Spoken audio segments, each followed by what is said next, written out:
Waffle, waffle, waffle. Hello and welcome to Die Rollin. I'm the ever excitable Adam, and it's the last day of January. Huzzah! Or at least it is when I'm releasing this video. It's actually a couple of days before the end of January, but shh, don't tell anybody. So today on my Wednesday waffle, what am I going to waffle on about? Well, we're going to do my usual, where I tell you about what I've been playing, but that's going to be the main kind of section of this. Talk about Kickstarters and what I've been painting. So Kickstarter-wise, not quite sure what's currently going on in the world of Kickstarter, if I'm honest. Nothing that's jumping out at me. The only thing that I am interested in at the moment is Among Cultists, which, I really enjoyed playing that with some friends. And you can watch that on the channel. We also have, we're going to be bringing that along with us to Aircon. So hopefully we'll get a group of people together and play some Among Cultists, which is essentially, if you think of the computer game Among Us, if you're aware of that, or if you're aware of, I think Traitors maybe, the BBC show. Full disclosure, I've never seen Traitors, but I understand it's a bit like Werewolf. So we're just throwing kind of different names of things at you, and hopefully you understand what I'm talking about. But Among Cultists, essentially, you are trying to stop these cultists from doing a bad thing. However, at least one of you is a cultist and is secretly going around moidering people. So you've got to try and figure out who the cultist is, whilst also trying to get enough books from the library to be able to stop whatever they're trying to do, which I assume is a summon, like summoning like an elder god or something. You know, standard cultist things. And yeah, it's really fun. I've played a few games of this now at kind of like higher player counts, and it's great fun. Not played a game with for the maximum player count yet, which I'd like to do. So maybe Aircon, I could probably get that done. So yeah, if you are coming to Aircon and you'd like to play Among Cultists, let me know in the comments below. And with regards to Aircon, I think I am going to be doing some kind of like, I don't know, some kind of announcement on the show to let you guys know what I'm bringing, and people can kind of ask me to join in somehow. Some kind of forum where you can basically ensure that you can sit down at a table with us and play a game. At the moment, it's going to be Alex and myself going to Aircon. I don't believe we're going to divide and conquer. We're probably just going to stick together. So you see the two of us walking around. And I believe Christopher from the channel is also going to be coming as well. So yeah, keep an eye peeled out for him as well. He will also be with us because, yeah, I doubt all three of us are going to split up and go all over the place. But yeah, bringing lots of fun games to Aircon. So hopefully Among Cultists being one of those. So yeah, so Kickstarter-wise, Among Cultists is the only one that's really kind of jumping out at me at the moment. But in all honesty, I've not really been checking Kickstarter out much, just because I've got so many games at the moment. I'm so focused on what I'm playing at the moment that I'm not really looking at Kickstarter. But do you know what I'll do? Before my next Waffle Wednesday, I will sit down and I will have a look at all the things which are currently coming out of Kickstarter and give you some kind of idea. Maybe that's my next video. We'll see. So, painting. What have I been painting? Well, I recently got a new core space expansion, which has... it's like Trade Post 5. I've not played the first 4 Trade Posts, so I don't know whether I needed to do that before I played it. Wink. Very bad dad joke there. But yeah, that's got a few more miniatures in it. Now, the reason I have this expansion is because when I played Firstborn, there's a trade phase after you do the mission. And I kind of felt like, visually it's not that interesting. When I do my Dungeon Saga Origins kind of town phase, I've nabbed the wizard from Hero Quest and a few of the terrain things and kind of scatter them about a bit to make it look more interesting rather than me just speaking to the camera. So yeah, with Core Space there is a kind of trading post for Firstborn. So what I think I'll do is I'm either going to re-record the episode I've already done and then go to this after the fact, or I'm going to go back over the town phase that I already performed, the trade phase, sorry, I already performed for my Core Space Firstborn first video, and just redo that and just include the kind of the new Core Space kind of terrain and stuff I've got to make it look a bit more interesting. So yeah, so I don't know yet. I mean, you won't know either way because it'll be the first video you'll see. We'll either have that, will have that core space firstborn trade post 5 in there, and you won't know whether that's the one that I recorded previously or if I did a completely new run. So painting wise, I've painted a couple of the NPCs from that at the moment. There's a few more I've got to paint in that set, but I've not bothered going through there. I finished up a couple more Shadows of Brimstone miniatures that have been sitting on my pile of shame for some time. So the Night Stalkers, are they called? Night Hunters? I can't remember what they're called, but essentially they're from the City of the Ancients core box, I believe. And these big kind of like creatures with like claws and teeth and big eyes. And yeah, I've had them forever, but never properly painted them. I used to paint the miniatures, but never the bases. And then I got to a point where I started painting bases, and then I kind of saw, well, actually it looked better with that. So I've gone back and painted all the bases. So the Night Stalkers didn't take me too long because I'd already painted them, albeit not a great paint job, because one of the first times I ever painted kind of miniatures was with Shadows of Brimstone. So yeah, they don't look fantastic, but the bases are done now, and I can include them in my runs for yeah, any of the games that have them in. So yeah, look out for them. I also finished up painting my Sitaris Ravagers and all the Flesh Stalkers. I'm not sure if I spoke to you guys since I painted those. Probably not, but I painted all those. So I've done a bunch of painting, really, and enjoying it as I go through. And next time we're talking paint-wise, I'm planning on continuing with the Dungeon Saga Origins Glimmer of Greed guys. I've still not got back to those chaps. I need to get back to those so that I can then produce some painting videos and then actually create the content for the next campaign, for the next 10 missions of the Dungeon Saga Origins solo videos that I'm doing. And also Oathsworn Into the Deepwood arrived, and the miniatures for that, I primed them. So I'm going to paint up the 4 heroes I'm going to be playing with, and hopefully I'm not going to need much more painted. I've got the standee version rather than the miniatures version, so it's just a few miniatures I need to paint, which is great for my kind of yeah, purposes. Anyway, so that's what I've been painting. So a plethora of things, really. And I've still got more and more to paint. Borderlands, for instance, I really want to get that on the channel, but I can't until I painted it, just because I really want them to look cool. And the one guy I have painted I thought looks fantastic. So yeah, I'm kind of inspired to do that, but just lots of games to get through painting-wise. And I'm the only guy on the channel that actually is painting stuff. So all the miniatures you're seeing, it's me doing them. Although in Firstborn, I did get my daughter to help out. So yeah, I'll give a shout out to her when those guys come on camera. So yeah, that's everything I've been painting. Kickstarter covered, and now to the main event, the main kind of course of this meal that is your Wednesday waffle. And it's January, the games that I played in January. I'm going to do this every month now. This is the plan anyway, that I'm going to basically talk about what games I played in January in a bit of detail, tell you my thoughts on it, what I like, what I didn't like, when you can expect to see them on the channel, if at all, and also which game won January, as in which game won this month, which one did I really love playing out of everything, and I'm really looking forward to getting that back to the table.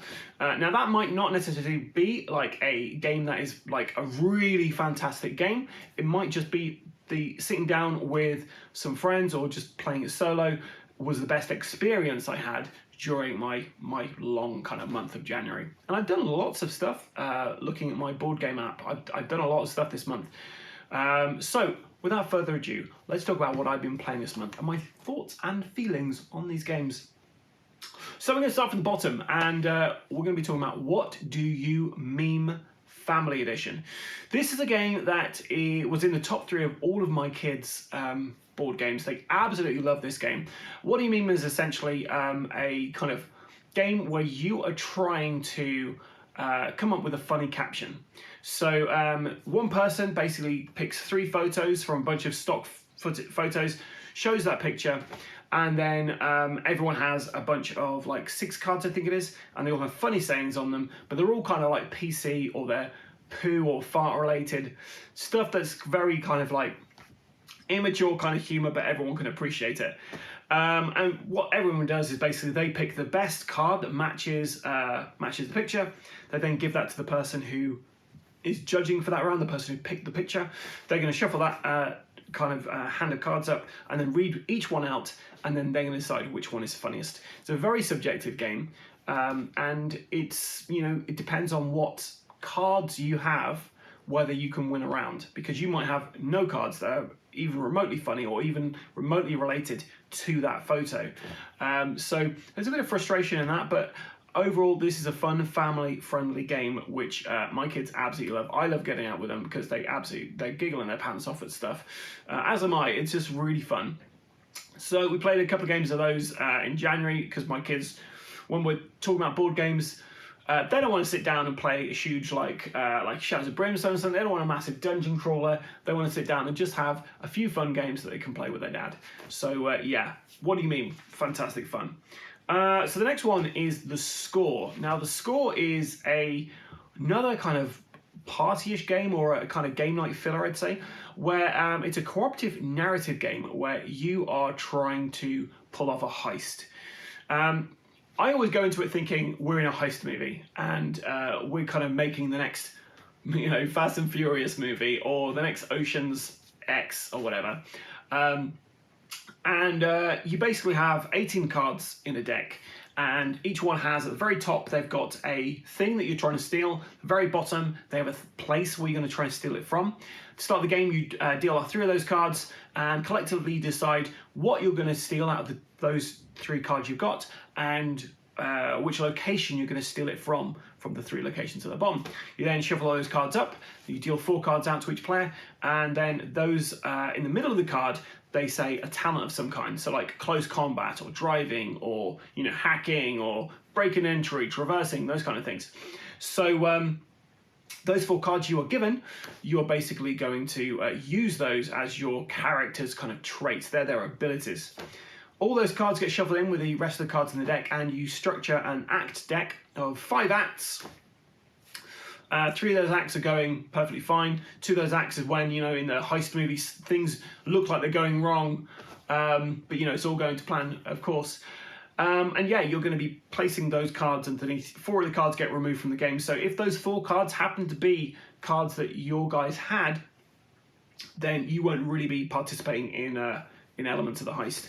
And each round you draw out one of these cards from underneath an act, and it basically has somebody's ability. And if that ability matches someone's ability, then you basically say, well, depending on the round, you say, well, this is what I'm going to do. So it's close combat. We're in this place. I'm going to fight my way through all this stuff, and that gets us into the next stage of our heist.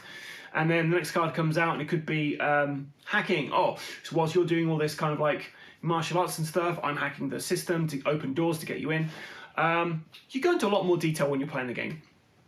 And we've just filmed a video of this, so I'm going to stop kind of telling you how the game plays. You can watch that when it comes up, which will be this month. But The Score is just fantastic fun. I've never come away from there with anyone at the table feeling, sad about it, or depressed, or annoyed about it. The only annoying thing is sometimes you can have those 4 cards removed. If that happened to be one person who had all 4 of their cards have been removed from the game, they're just going to sit there doing nothing all game. So you've really got to watch for that. But that's very rare that would happen.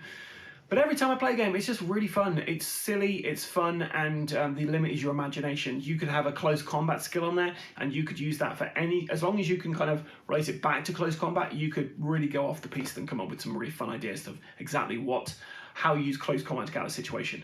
But The Score is fantastic fun. We filmed 3 games on Saturday, just gone, and I asked the guys after we played which game won the day for you, which was the best game, and everyone had their own opinions on the other 2 games we played, but everyone consistently said The Score was great. So The Score won that day of gaming. Yeah, highly recommend it. Tin Star Games, fantastic game.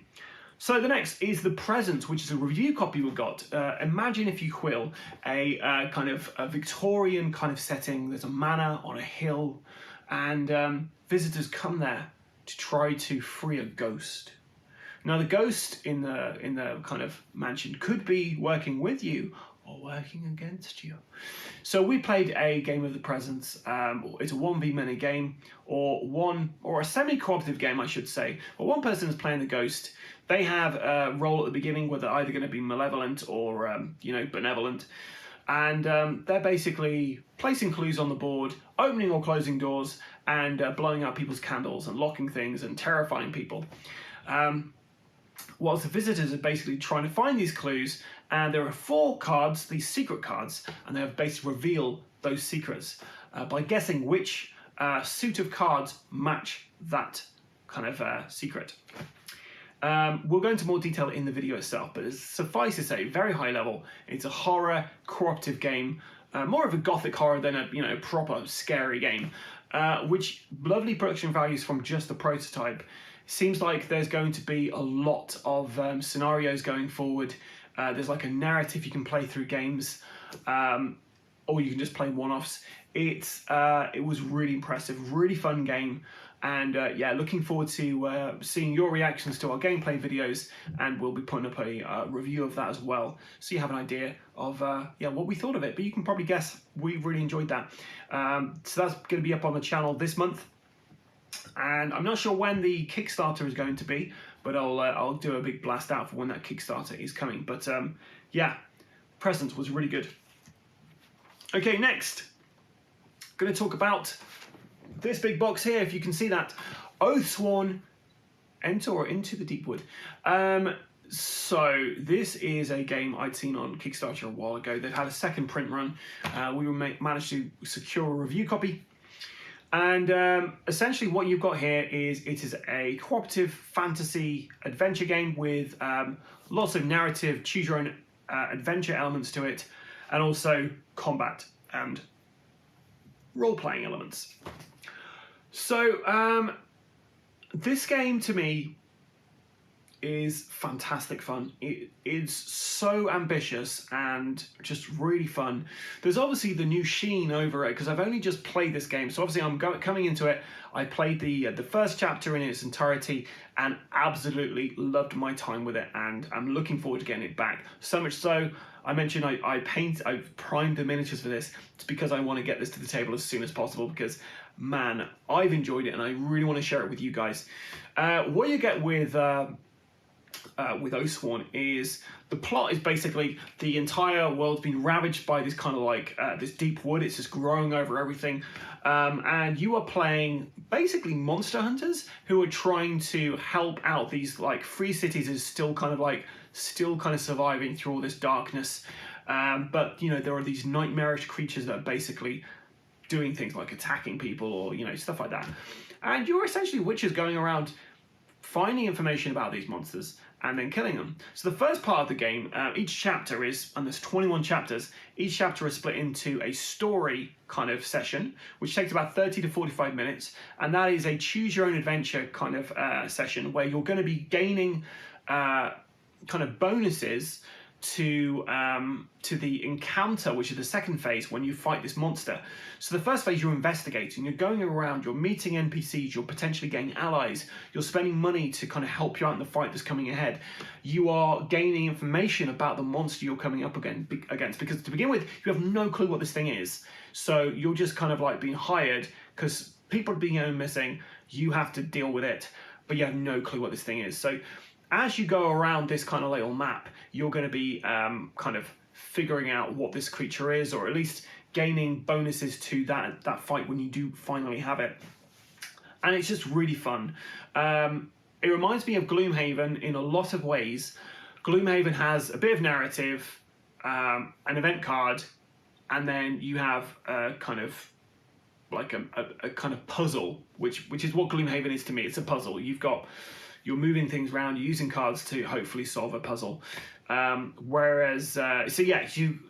this kind of is more involved than Gloomhaven. You've got a lot more kind of, like I say, plot in there, a lot more choices about what you're doing and how that's going to like affect you. It affects your characters. You can go into the battles like injured already, and you can go into the battles like prepared with cards that can really assist you. So that's the story part of it. And the second part of it is the encounter phase, where you've got miniature-based combat. Obviously, we've got a standee version, so it's miniatures and huge standees and small standees. And yeah, it's just a really clever system. It's yeah. I was looking forward to playing this game. I'd seen so many fun things about it, so many really interesting kind of articles I read about it, and then actually sitting down and playing this game, it kind of blew me away a little. I was so impressed with it.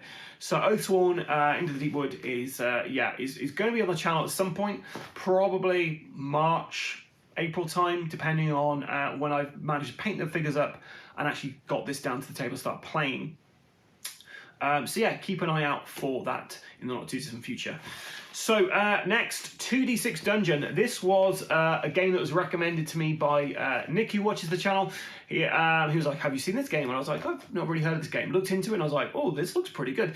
2D6 Dungeon is essentially a solo kind of roll and write game where you are trying to get through several levels of a dungeon.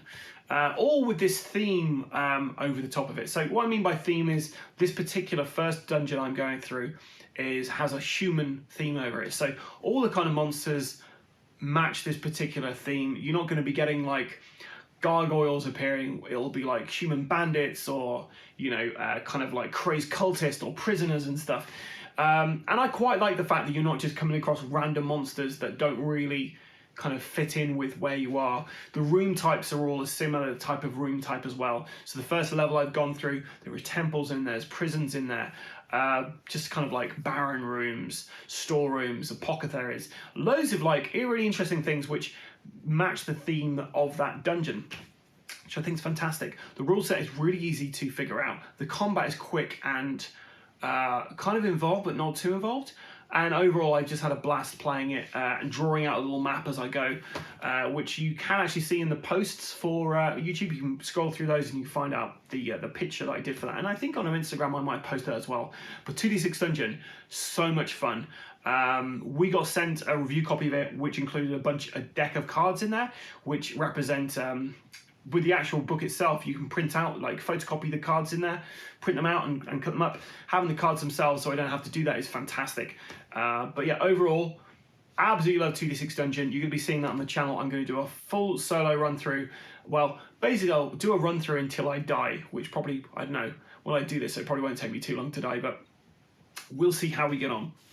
So 2D6 Dungeon. Next is War of Civilization. This is a Kickstarter that's upcoming. We got sent a review copy. I played this with Jack and Dave, who are some local guys who are very heavy gamers. It's a 4X. You might have heard me mention this before. We played it and we were a little disappointed with it. We played it again using all the expansion material, which basically adds some random enemies to fight. And it also adds some disasters, which basically reduce your resource production. A bit of risk and reward involved in that. Those two elements really added a lot to the game and kind of elevated a little bit for me. You'll have to wait to see our thoughts for this when we do the review, which will be, I think, the end of this week. You should be seeing the unboxing and the gameplay video for this, just depending on when I've got this edited. And then a review probably next week to tell you our actual thoughts on that. But yeah, War of Civilizations, interesting game. It's called a 4X, but I'd say it's more of a real-time strategy game than a 4X. The deluxe version has some very nice pieces, and overall, the actual evening we had was really fun, but I think it was more the people we were playing with than the game itself. Next, we have the Stifling Dark, or the Stifling Dark, depending on which part of the world you come from. So the Stifling Dark is a 1v-many horror game. You might have heard me mention a 1v horror game before. Yes, I just spoke about the presents. But I love horror games, absolutely love them. I love horror movies, horror games, next best thing. Sometimes even better than horror movies.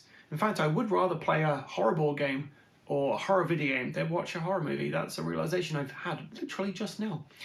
So in the Stifling Dark, one person plays one of 3 different adversaries, whether it be the Butcher of the Swamp, who's like a slasher serial killer, whether it be the Insatiable Horror, which I believe is some kind of tremor graboid thing, and the last one being the Cult of Hunlo, who are basically trying to summon a demon of some kind.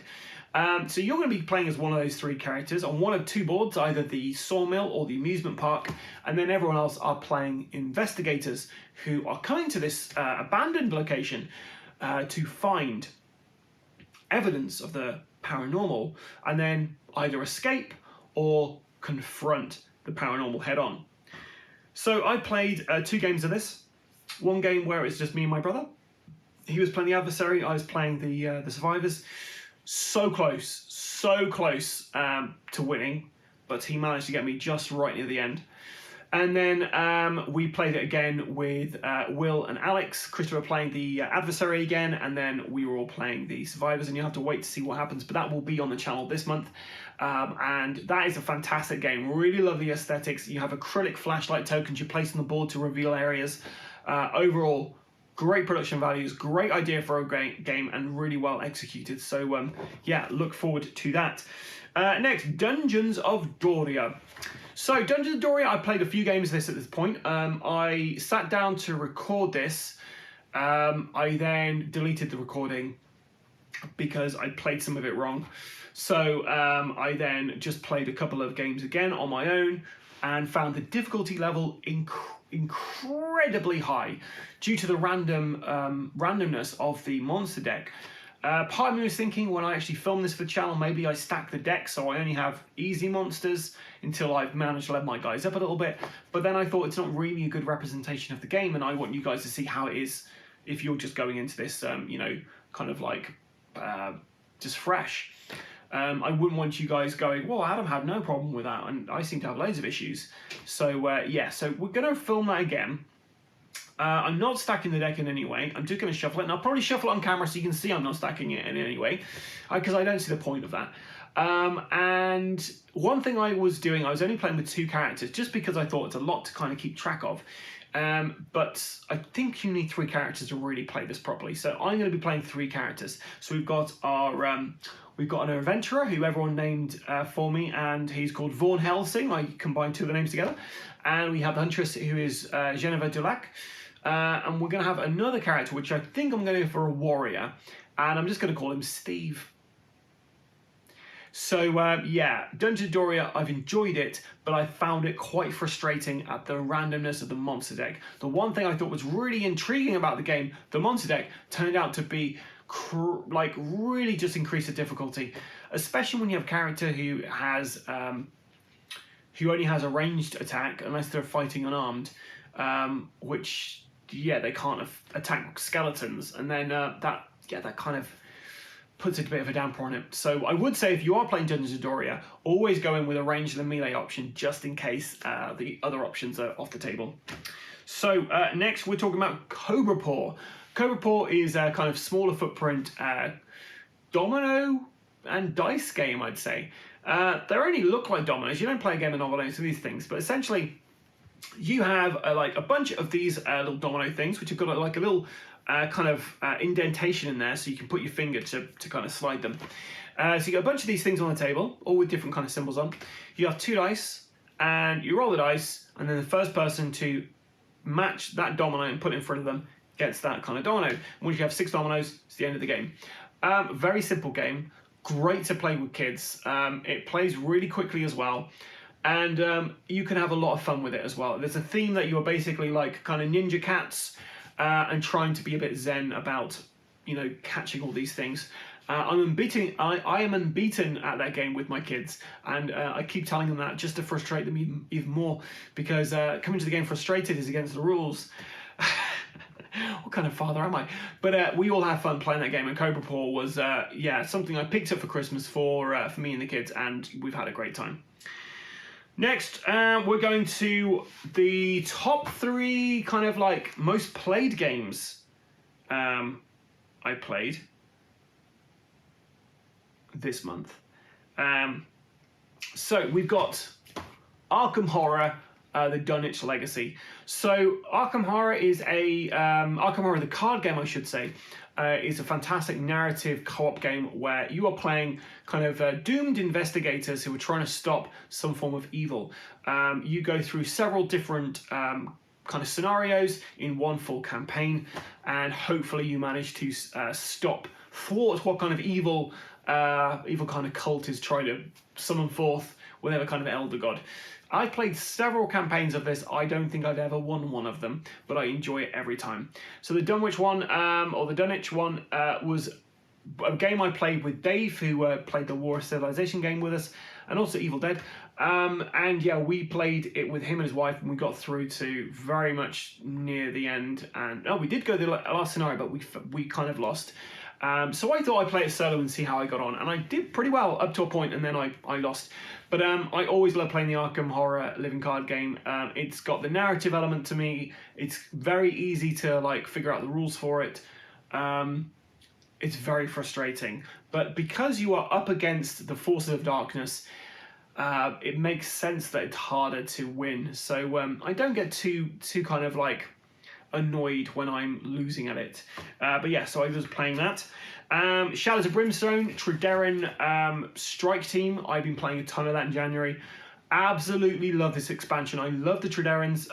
I love the fact that we can just chuck in anything. They can choose whichever worlds they're going to. I think I was playing it wrong where I don't think I should have picked another world for the Trideran Strike Force primary world, but yeah, I did. It doesn't matter.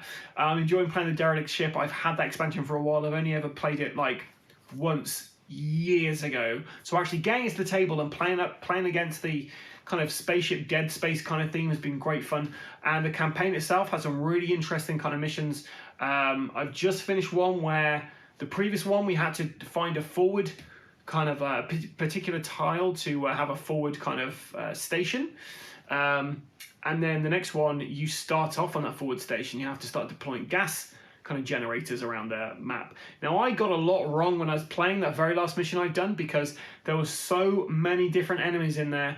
My other missions haven't had many combat encounters, and I think mainly those Shadows of Brimstone Adventure ones don't really have many combats in general, but this was a lot of combat. You are constantly under pressure from the forces of evil. It was great, and it really showcased my Brimstone guys off, so it was fantastic.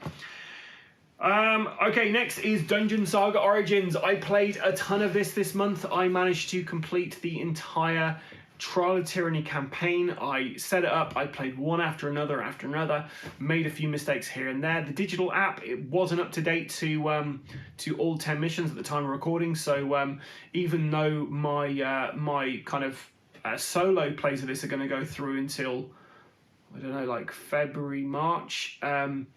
I think first week of March maybe is the last kind of Trial of Tyranny mission. Even though like it'll be in February and March, I pre-recorded these, so the app might be out, but I won't be able to play with it because I've already done it. Overall, I've really enjoyed my time with Dungeon Saga Origins. There's a few questions that I have from the game even still, which I do not feel are covered by that rulebook. Kind of worried about asking on the forum because you do get some people who are quite aggressive with their response. Other people really happy to help out. But yeah, I don't know. I don't know whether it's how someone approaches their, kind of talking to people through words, or maybe I'm just kind of reading into messages sometimes. But yeah, kind of a bit perturbed about posting questions in the actual group itself, the Facebook group sometimes. But it's nice to see I'm not the only person asking questions. The rulebook isn't, watertight. There are some things which just still they're not that, that clear in the rulebook. They just need a few little tweaks and it would be perfect in my mind. Overall though, Dungeon Saga Origins, fantastic game. I'm really enjoying playing it. As soon as I finished the Trial of Tyranny one, I wanted to get Glimmer Agreed to the table, which I can't do until I paint it all up, so I've got to get onto it. And the last game, which I don't think I've mentioned, I didn't even write down on this thing, which means I didn't put it into my board game tracking app. The last game is Core Space. So I sat down and I played some Core Space Firstborn. Now I've had Core Space Firstborn for a long time. I have played 4 games of it, all 4 of those games being the tutorial mission. And I finally sat down and actually played the first mission in the game and had a great time. It was so much fun.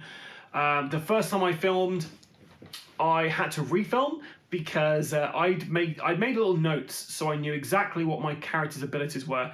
And one of the guy's abilities I had written down wrong. The icon for that ability, I got mixed up with another one. So I was playing the entire game with this second ability that you didn't have. So I obviously had to reset it and film again. So the first time I played, I was coming across loads of enemies. One of my guys shot in one of the very first turns, which sent an alarm off, and then all the monsters started coming out. And it was like pretty nail-biting whether I was going to get out of there in one piece. However, the second time, which is the time I've currently filmed, which I may refilm, so actually you will know whether I'm using the original footage or not, or whether I do the same thing again, I don't know. The second time I played, I was sneaky as anything. I got in there and got out just before anybody came out onto the board. Lots of robots going around scanning areas. We had rock worms kind of coming out of the ground, and I could have tried to fight a rock worm to get some additional career points, which is how you level up in the game. But I was like, let's get the hell out of here. I've got the stuff. Let's get out.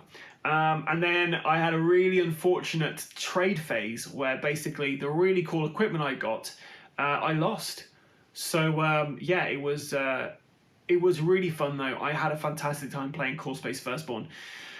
So that was the games I played in January. So quite a few games this month, quite a few interesting experiences I had.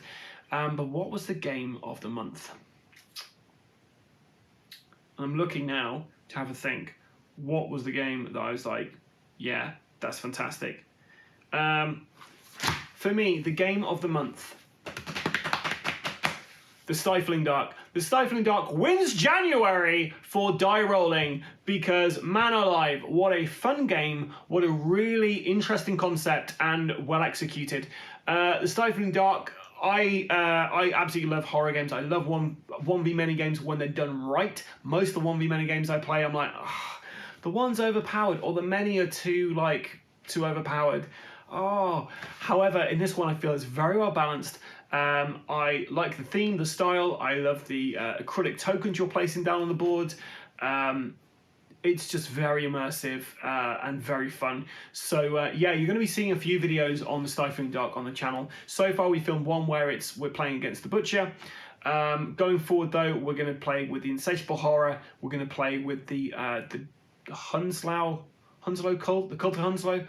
And also we're going to try doing the other side of the board and the expansion pack Nightfall, which has a different acrylic token, which is a bit wider. But yeah, overall, I highly recommend checking out our Stifling Dark video when that comes out. But I would say that because I'm a bit biased. But yeah, a fantastic January on Die Rollin. We had a great time playing a lot of games. I played most of the games by myself this month. What's February got in store? Well, we've got a few things up in Feb. So this month you're going to see War of Civilizations, our kind of Kickstarter preview for that. You're going to see like a full gameplay of that. We also have full gameplay of The Presence and our preview for that, or full gameplay for The Stifling Dark. And also Star Trek Away Missions is the very end of the month. You're going to see us do an unboxing and a playthrough of that, as well as a review. So all that to look forward to, as well as Dragarin Strike Team on Mondays and Waffle Wednesdays on Wednesdays, Dungeon Saga Origins on Tuesdays. Unfortunately, we weren't able to film a Shadows of Brimstone Gates of Valhalla this weekend. We just ran out of time, so there won't be any Gates of Valhalla this month unless I have the time to film a solo, just to keep that kind of that one going forward.